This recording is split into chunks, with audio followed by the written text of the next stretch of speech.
بسم اللہ الرحمن الرحیم۔ السلام علیکم معزز طلباء کرام، آپ سب کیسے ہیں؟ آج ہم نور الانوار کے سبق نمبر 354 کو پڑھیں گے۔ آج کے ہمارے سبق کا عنوان ہے الہ کا بیان۔ جیسے کہ حروف معانی میں سے حروف جارہ کا ہمارا ذکر چل رہا ہے، مختلف حروف بیان کیے گئے جن میں سے الہ بھی بیان ہو چکا، اسی طرح علا بھی بیان ہو چکا، بلکہ الہ کا تو اب ذکر ہوگا، علا بیان ہو چکا، من بیان ہو چکا، با بیان ہو چکا۔ تو آج ہم الہ کے حوالے سے پڑھیں گے۔ مصنف علیہ الرحمہ لکھتے ہیں وَإِلَى لِانتہاء الغایۃ، اور الہ جو ہے یہ انتہائے غایت کے لیے آتا ہے۔ ای لانتہاء المسافۃ اطلق علیہا الغایۃ اطلاقا للجزء علی الکل، یعنی مسافت کی انتہا بیان کرنے کے لیے آتا ہے۔ مسافت پر غایت کا اطلاق اسی طرح کیا گیا جس طرح جز کا اطلاق کل پر کیا جاتا ہے۔ ما قیل، جیسا کہ بعض کا قول ہے۔ ثم بین قاعدۃ انہ ای موضع تدخل الغایۃ فیہ و ای موضع لا تدخل، فقال وان كانت الغایۃ قائمۃ بنفسها كقوله من هذه الحائط الى هذه الحائط لا تدخل الغایتان فی الاقرار۔ پھر مصنف نے یہ قاعدہ بیان فرمایا کہ غایت کس مقام میں داخل ہوتی ہے اور کس مقام میں داخل نہیں ہوتی۔ چنانچہ فرمایا اگر غایت بذات خود قائم ہو، جیسے اس کا قول من هذه الحائط الى هذه الحائط، اس دیوار سے اس دیوار تک، تو دونوں غایتیں اقرار میں داخل نہیں ہوں گی۔ فإن الحائط غایۃ قائمۃ بنفسها أي موجودة قبل التکلم غیر مفتقرة في وجودها إلى المغیّا فلا تدخلان في المغیّا، کیونکہ حائط ایسی غایت ہے جو بذات خود قائم ہے، یعنی وہ تکلم سے پہلے موجود ہے اور اپنے موجود ہونے میں مغیّا کی محتاج نہیں ہے، لہٰذا دونوں غایتیں مغیّا میں داخل نہیں ہوں گی۔ واحترزنا بقولنا موجود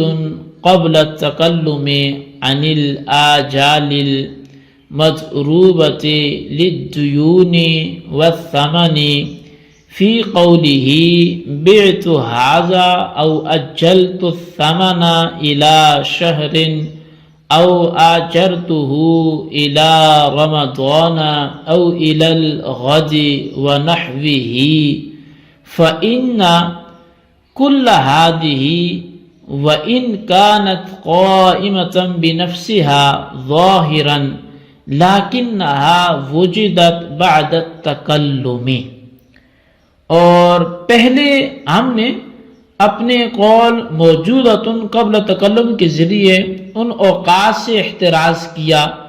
جو قائل کے قول بیت ھذا او اجلت الثمن الی شہر یا آجرتہ الی رمضان یا الی الغد وغیرہ میں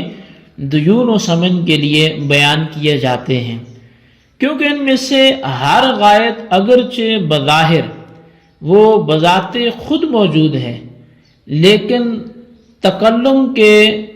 بعد موجود ہوئی ہے۔ واحترز بقولنا غیر مفتقرة فی وجودها عن اللیل فإنه مفتقرة فی وجوده إلی النہار، اور فرمایا کہ ہمارے قول غیر مفتقرۃ میں فی وجودہا کے ذریعے، یعنی غیر مفتقرۃ فی وجودہا کے ذریعے رات سے احتراز کیا گیا ہے، کیونکہ رات اپنے وجود میں دن کی محتاج ہے۔ جی طلبہ کرام، یہ تھی ہمارے آج کے سبق کی عبارت اور اس کا ترجمہ۔ آئیے اب آج کے سبق کی جو وضاحت ہے ہم اس کی جانب بڑھتے ہیں۔ حروف جارہ میں سے ایک حرف الہ ہے۔ مصنف نے فرمایا کہ کلمہ الہ انتہائی غایت کے لیے موضوع ہے، لیکن اس پر سوال ہوگا کہ غایت کے معنی خود نہایت اور انتہا کے آتے ہیں، لہٰذا اس کا مطلب یہ ہوا کہ کلمہ الہ انتہا کے لیے آتا ہے، اور انتہا کے کوئی معنی ہی نہیں ہے۔ تو شارح نے اسی کا جواب دیتے ہوئے ارشاد فرمایا کہ یہاں غایت سے جو مراد ہے وہ مسافت ہے، اور غایت کے اطلاق مسافت پر ایسا ہے جیسا کہ جز کا کل پر اطلاق ہوتا ہے، کیونکہ مسافت کل ہے اور غایت یعنی مسافت کا یہ جز، یہ جو غایت ہے یعنی مسافت کا جزو آخر، اس کا ایک جز ہے۔ پس جب یہاں غایت سے مسافت مراد ہے تو اب مطلب یہ ہوگا کہ کلمہ الہ مسافت اور دوری کی انتہا بیان کرنے کے لیے موضوع ہے، اور یہ بات بالکل درست ہے۔ اس کے بعد مصنف نے یہ قاعدہ بیان فرمایا کہ غایت کس مقام پر الہ کے ما قبل کے حکم میں داخل ہوگی اور کس مقام پر داخل نہیں ہوگی، اس بارے میں 4 مذہب ہیں۔ ایک تو یہ کہ الہ کا ما بعد اس کے ما قبل کے حکم میں مطلقاً داخل ہوگا، یہ پہلا مذہب ہے، اور دوسرا مذہب یہ کہ مطلقاً داخل نہیں ہوگا، یعنی الہ کا ما بعد اس کے ما قبل کے حکم میں مطلقاً داخل ہوگا ہی نہیں، اور تیسرا مذہب یہ کہ اگر الہ کا ما بعد اس کے ما قبل کی جنس سے ہو تو وہ ما قبل کے حکم میں داخل ہوگا، اور اگر جنس سے نہ ہو تو وہ داخل نہیں ہوگا۔ اب یہ تیسرا مذہب تھا۔ اور چوتھا مذہب یہ کہ کلمہ الہ کی دخول اور عدم دخول پر کوئی دلالت نہ ہو،